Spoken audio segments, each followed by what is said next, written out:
Please subscribe the channel and press the bell icon.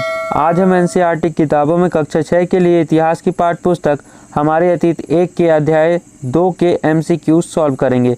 तो आइए हम एमसीक्यू नंबर 1 से शुरू करते हैं। तो पहला क्या है आपका, निम्नलिखित पुरास्थलों में से किस स्थान से मनुष्य के आखेटक खाद्य संग्राहक होने के प्रमाण नहीं मिले हैं। तो आपको चिरान से मनुष्य के आखेटक खाद्य संग्राहक होने के प्रमाण नहीं मिले हैं। आखेटक खाद्य संग्राहकों के होने के प्रमाण अब से 20 लाख वर्ष पूर्व मिलते हैं। आइए हम चलते हैं दूसरे नंबर पर। तो दूसरा क्या है आपका, निम्नलिखित पुरास्थलों में से कौन से नवपाषाणिक पुरास्थल हैं। तो मेहरगढ़ आपका नवपाषाणिक पुरास्थल है। यहाँ क्या हुआ, गेहूं और जौ की खेती सबसे पहले हुई थी। बुरजोम भी आपका नवपाषाणिक पुरास्थल है। यहाँ क्या है, गर्तवास पाए गए हैं, श्रीनगर जिले में है। महागढ़ में भी कोल्डी हवा में क्या हुई, चावल की खेती सबसे पहले हुई, ये भी नवपाषाणिक पुरास्थल है। पांचवा क्या है आपका, दर्जिलिंग हेडिंग। ये पांचों क्या आपके नवपाषाणिक पुरास्थल हैं। तो आपको कौन सा ऑप्शन सही होगा, तो आपका ऑप्शन डी सही होगा। इसमें 1, 2, 3, 4 और 5 सभी कथन जो हैं सही हैं। सभी क्या है, नवपाषाणिक पुरास्थल हैं। अब तीसरा एमसीक्यू क्या है आपका, पुरापाषाण कालीन पाषाण औजारों के निर्माण के संदर्भ में निम्नलिखित कथनों पर विचार कीजिए। तो पहला कथन है, पत्थर के इन औजारों के बनाए जाने का स्थान उद्योग स्थल कहलाता है। बिल्कुल सही, पत्थर के औजार जहां बनाए जाते थे उन्हें फैक्ट्री साइट्स कहा जाता था। पहला कथन सही है। अब दूसरा कथन क्या है, पत्थर के इन औजारों के निर्माण में प्रयोग की जाने वाली तकनीक को दबाव शल्क तकनीक कहा जाता था। आपका दूसरा कथन भी बिल्कुल सही है। जो पत्थर के औजार बनाए जाते थे वो 2 तकनीकों से बनाए जाते थे। पहली तकनीक थी स्टोन ऑन स्टोन, एक पत्थर को दूसरे पत्थर पर रगड़ कर बनाया जाता था, और दूसरी तकनीक है आपकी प्रेशर फ्लेकिंग, दबाव शल्क। तो आपके दोनों कथन क्या हैं, सही है। तो आपका कौन सा ऑप्शन सही होगा, ये देखते हैं। 1 और 2 दोनों, सी ऑप्शन आपका सही होगा। आइए अब हम चलते हैं एमसीक्यू नंबर 4 पर। एमसीक्यू नंबर 4 क्या है आपका, पुरातत्वविदों को कुछ पुरास्थलों पर झोपड़ियां और घरों के निशान मिले हैं। तो बुर्ज होम पुरास्थल से प्राप्त ऐसे साक्ष्यों के संदर्भ में निम्नलिखित कथनों पर विचार कीजिए। तो पहला कथन क्या है आपका, यहाँ के लोग गड्ढे के नीचे घर बनाते थे। कहाँ के लोग, बुर्ज होम के लोग। इन घरों को गर्तवास कहा जाता था। ये मैंने आपको अभी बताया पहले एमसीक्यू पर। तो ये सही है आपका कथन। अब दूसरा कथन क्या है, यहाँ से झोपड़ियों के अंदर और बाहर दोनों स्थानों पर आग जलाने की जगह मिली है। अब बुर्ज होम कहाँ है, श्रीनगर में, श्रीनगर जिले में। वहाँ बहुत ठंड होती है, इसलिए इन्होंने क्या करते थे, ये आग भी जलाते थे। तो दोनों कथन आपके सही हैं। तो आपका कौन सा ऑप्शन सही होगा, सी ऑप्शन सही होगा। 1 और 2 दोनों। आइए हम चलते हैं एमसीक्यू नंबर 5 पर। एमसीक्यू नंबर 5 आपका क्या कह रहा है कि नवपाषाण युग के संदर्भ में निम्नलिखित में से कौन सा कथन सही नहीं है। तो पहला कथन क्या है, ये पढ़ते हैं। इस काल में पुरापाषाणिक औजारों का प्रयोग और निर्माण पूर्णतः बंद हो गया।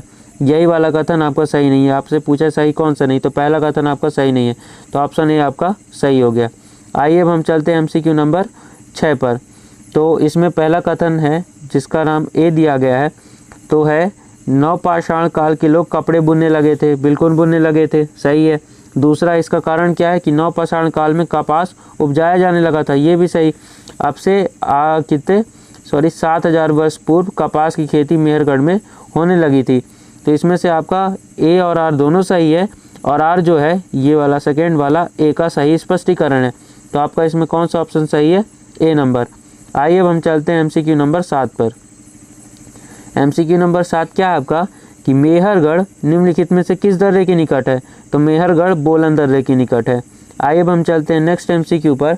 तो नेक्स्ट एमसीक्यू क्या है आपका, कथन है इसमें, कथन ए, मेहरगढ़ से प्राप्त कब्रों में मृतकों के साथ कुछ सामान भी रखा जाता था। बिल्कुल सही।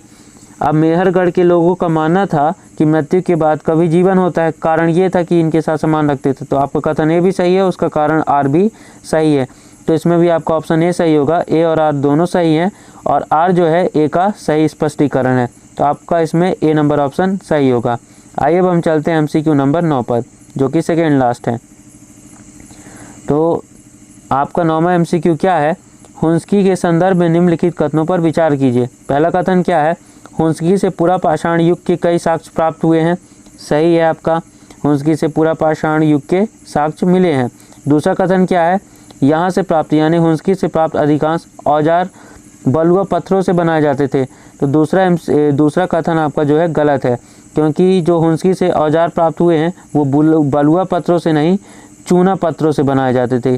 ठीक है, तो आपका पहला कथन जो है सही है, दूसरा कथन गलत है। तो केवल एक सही है। इसमें आपका कौन सा ऑप्शन सही होगा? केवल ए। आइए चलते हम लास्ट एमसीक्यू पर। लास्ट एमसीक्यू क्या है आपका? भारत में शुतुरमुर्ग के साक्ष्यों के संदर्भ में निम्नलिखित कथनों पर विचार कीजिए। पहला कथन है, भारत में शुतुरमुर्ग के होने के प्राचीन प्रमाण नवपाषाण युग से प्राप्त हुए हैं। तो ये आपका गलत है। नवपाषाण युग से प्राप्त नहीं हुए, ये पूरा पाषाण युग से प्राप्त हुए हैं। ठीक है, तो आपका पहला कथन क्या है? गलत है। दूसरा कथन क्या है? आंध्र प्रदेश के पटने नामक पुरा स्थल से शुतुरमुर्ग के अंडों के अवशेष मिले हैं। तो पटने नामक पुरा स्थल से तो शुतुरमुर्ग के अंडे मिले हैं, लेकिन आंध्र प्रदेश के नहीं। वो कहाँ से मिले हैं? महाराष्ट्र से। ठीक है, तो आपका दूसरा एमसीक्यू भी क्या है? ये दूसरा कथन भी क्या है? गलत है। पहला कथन और दूसरा कथन क्या है? गलत है। अब तीसरा कथन क्या पढ़ते हैं? प्रागैतिहासिक काल में शुतुरमुर्ग के अंडों के छिलकों पर चित्रांकन और इनके मनके बनाए जाने के प्रमाण मिले हैं। बिल्कुल सही। आपको प्रागैतिहासिक काल में शुतुरमुर्ग के अंडे के छिलकों पर चित्रांकन और इनमें मनके बनाए जाने के प्रमाण मिले हैं। तो पहला कथन गलत, दूसरा कथन गलत और तीसरा कथन सही। तो कौन सा ऑप्शन सही होगा आपका?